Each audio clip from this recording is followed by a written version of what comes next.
Hey Ubers, Vivian here doing my first video tutorial for PaperHaus magazine. So excited to see you here. I'm going to share with you a mini album that I made. I wanted to document all of the beautiful plants that have grown in our Las Vegas garden this year. And because the photos were so spectacular in color, I wanted to play around with a really muted color palette for the actual hardcover of the album, and as much natural texture as I could incorporate.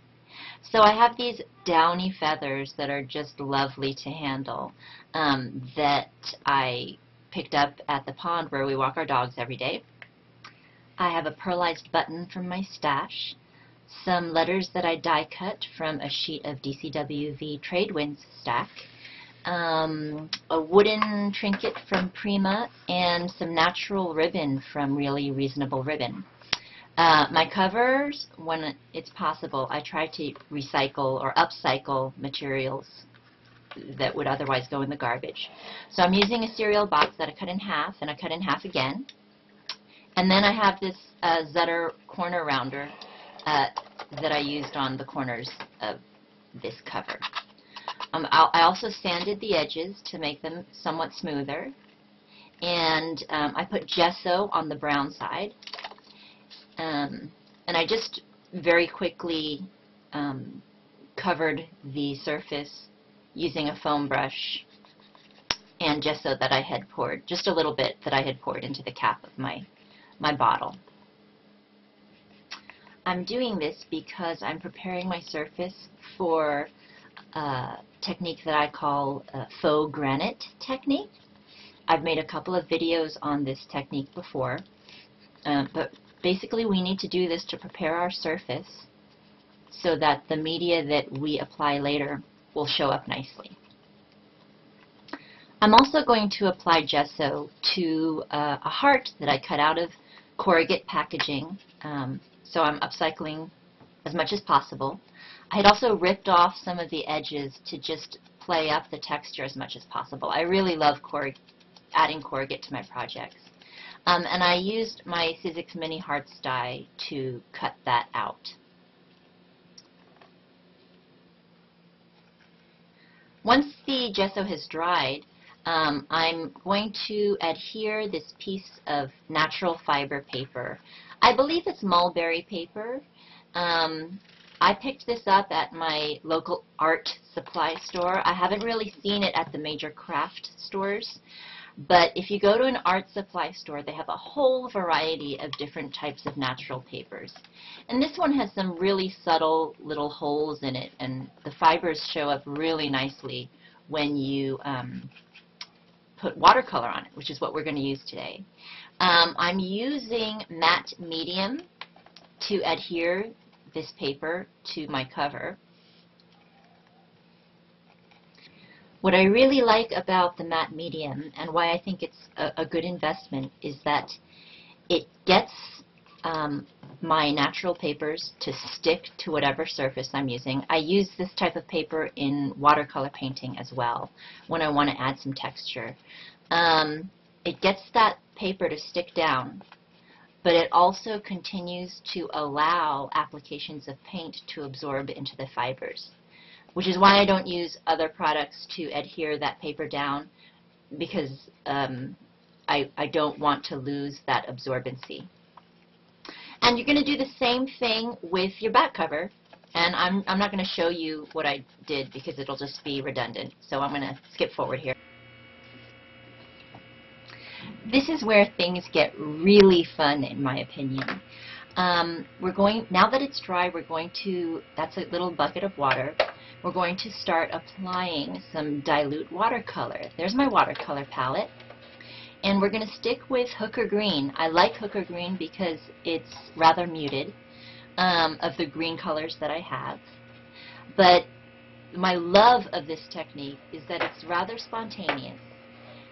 You allow the colors to mix on your paper and sort of let nature create a beautiful project for you, where you don't have to focus so much on agonizing compositions.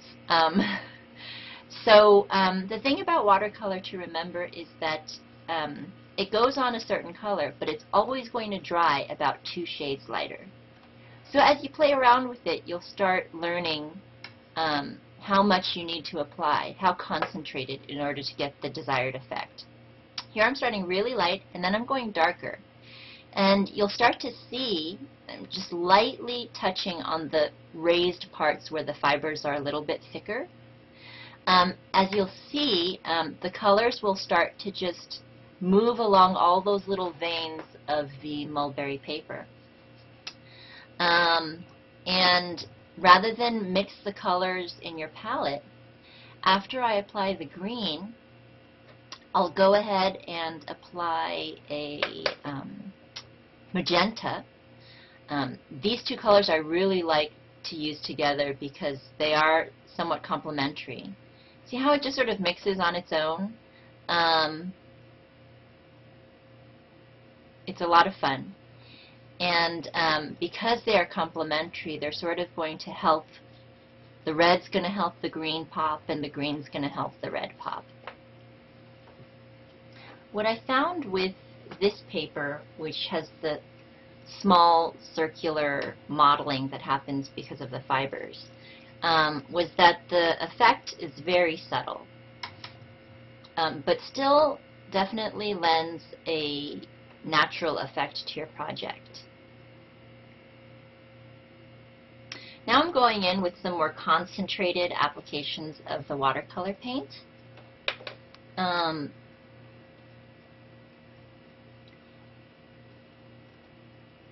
But I'm really being somewhat sloppy with it, and as you can see, I just threw down some splatters of water, and as they start to migrate on the paper, that also creates your effect for you and really makes your job as a crafter much easier, because you sort of just allow nature to do what it's going to do.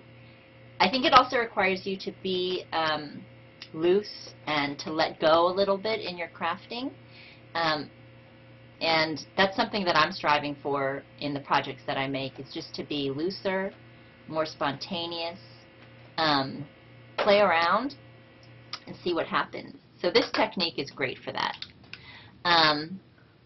So as you can see here, this is what happened with the watercolor. I'm using my new Heidi Swapp Color Shine in Chartreuse, and my cover is still wet. Because it's wet, those little splatters are going to move a little bit, and it's going to look like you have little flecks of mica in your granite.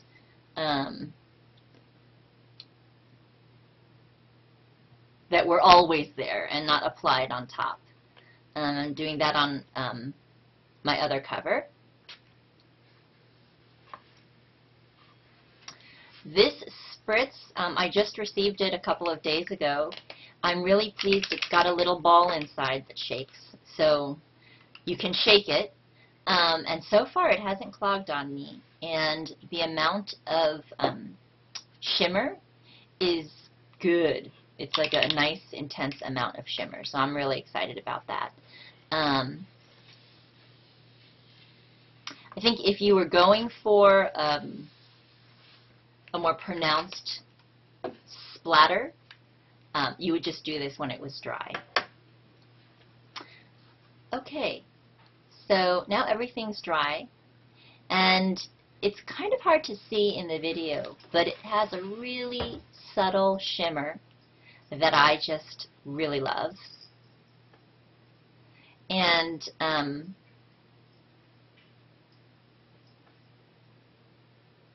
those fibers have created a feeling that this is actually rock. On this piece, that shimmer is showing up more clearly.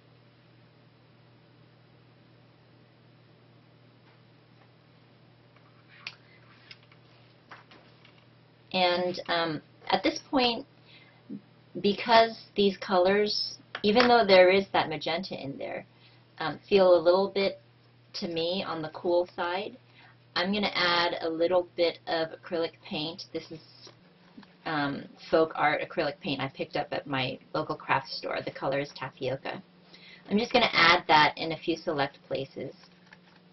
And what I did that seems to work really well is lay in a light coating of color with one foam brush, and then take a clean dry brush, a separate clean dry brush, to blend the color in just a little bit better. While I have a moment, I'm just going to tell you some of the other things that I used in this project. Once this is dry, I'm going to start applying my embellishments, and the title was cut out using a Sizzix alpha die called Chipblock. And I actually went over in a sort of rough way on top of the letters. The paper is from DCWV's Tradewinds stack, which I'm kind of really in love with right now. And it's sort of a canvas sheet in that stack. I went over it with some of that tapioca color, making sure to leave some of that paper showing through. The wood piece is from Prima, and it says delightful, because that is how my garden makes me feel. And I threaded through that some natural ribbon that I had cut down the middle from really reasonable ribbon. The leaf that you just saw is from a tree that grows locally. I see it every day when I walk my dogs. And I think I mentioned before, I sometimes like squat down in the grass and collect the feathers from the ducks and the geese that live at the pond where we walk our dogs. So there are all these elements in the project that had everything to do with our home here, and so I thought that was appropriate. The heart was cut out with the Sizzix Mini Hearts die from the Corrugate, and I actually covered that heart with just a little bit of the tapioca color as well to warm it up a little bit. And I'm not too worried about the leaf falling apart. This is a very dry leaf, even when you pluck it fresh off the tree. I have another video that shows how you can sort of gild them and preserve them and make them just a little bit more flexible using some heat embossing. But I didn't do that here because that heart on top is sort of going to provide a barrier between the leaf and the environment. And I just nestled that pearlized button from my stash behind the heart. I'm going to adhere those letters with Tombow Mono Multi Glue. And Il Giardino means the garden in Italian, and I'm a big Italophile. And the reason I used Italian is because I think that language is far more beautiful than English. So that's why. And I'm just putting a little bit more tapioca with my finger on top of these letters to make them pop a little bit more. These are just like the final touches. I'm pulling out some of those individual fibers to create a rougher, rustic feel. I'm distressing the edges using a Tim Holtz distress tool. And I'm going to do some ripping as well to create a very variegated edge. So that's basically the cover. I cut out some papers, mostly from Prima's Fairy Belle collection, and papers that really didn't have, where the pattern wasn't the star. Just some sort of subtle background papers. And I'm thinking, and I bound it with my Zutter Bind It All. I'm thinking that if I'm able to collect some seeds from some of these plants, I can put them in little glassine envelopes inside each page because they're sort of folded in a very basic way, and I'll show you that at the end. This is, I believe, from an older Prima stack called Madeline, and I liked it for this project because it's also pretty muted, and it's got some typography, which is kind of hot right now. And I'm, at this point, because I'm not going to be doing anything to the surface other than adhering it, I'm using some glossy Mod Podge to get that to stick down to my paper. And I sort of am able to kill two birds with one stone here, because if I had used that side on the front cover, I would have had to gesso it several times. But here I'm just able to cover it up really quickly with a pretty piece of patterned paper.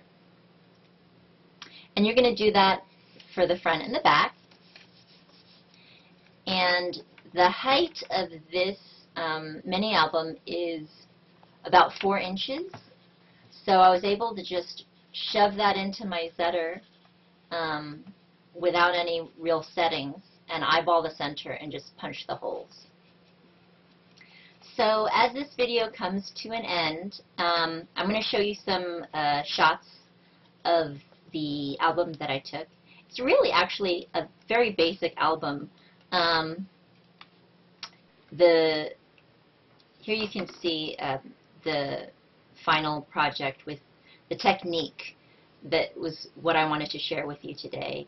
I actually ended up adding one more piece, which is a small butterfly that I cut out using a butterfly Sizzix movers and shapers die, using a chipboard that I got from a cereal box.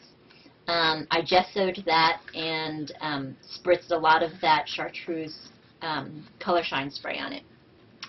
And like I mentioned before, this album houses photos of beautiful plants that have been so resilient and have stood up to the extreme temperatures we have in Las Vegas. I was so pleased. This one just went nuts all summer long. My handwriting is kind of messy, but I'm going to journal anyway and share it with you guys on all my projects. This variety is called Cappuccino, and this is a zinnia called Queen Red Lime, and that's just otherworldly to me. I couldn't believe how beautiful those are. So I'll put some pictures of the photos and journaling on my blog. That is at contadinakeh.wordpress.com. So you can, if you're interested, you can see that. This is what I promised you I'd share with you. It's just another project I did using the same technique. And as you can see, the fibers are thicker, and they're not in that mottled, rounded shape. So it looks a little bit different. Here are the final shots. This is a PaperHaus original. And I'm very much looking forward to sharing more videos with you guys here. If you haven't gotten enough of me, you can visit me on my blog, contadinakeh.wordpress.com. We're going to have inspirations for you daily at the PaperHaus website, and that's Paper, H-A-U-S. And I'll include links to the PaperHaus blog in the text box below. Until next time, thank you so much for watching, and hope you have a great crafty day. Bye.